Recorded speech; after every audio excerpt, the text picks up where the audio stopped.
Today on the Daily Brigandy, we have an incredible Babe Ruth bat signed from the 1930s.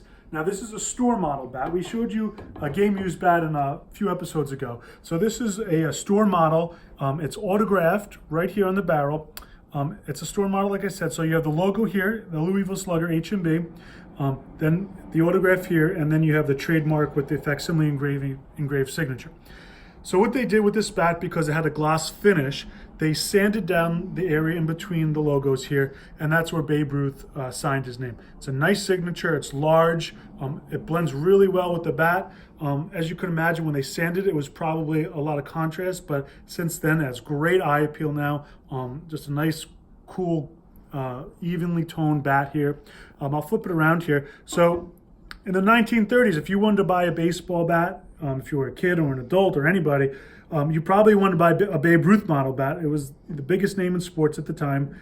And so you go to your local shop and you would buy one of these bad boys. And of course, compared to baseballs, even today, they're way more expensive. So for every, let's say, 100 or a few hundred baseballs that Babe Ruth signed, he probably signed one baseball bat. That's how rare they are. They're kind of undervalued in the hobby because single-sign baseballs, since they're so popular and collectible, everyone's looking for the signed baseballs, but signed bats are way more rare, and for that reason, I think they're very undervalued. So it's a really cool item. Again, it's a store model from the mid to early 30s. It's autographed. It's not a game used. It's PSA, JSA certified. It's also very heavy. Not as heavy as something Babe Ruth would have used at the time. He was known to swing up to 40 ounces.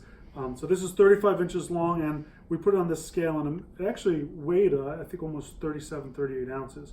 But again, it's a store model, not a game-used bat. Really cool item, very rare. The first one we've had in here in a long time. Thanks for watching the Daily Brigandy. We'll see you tomorrow.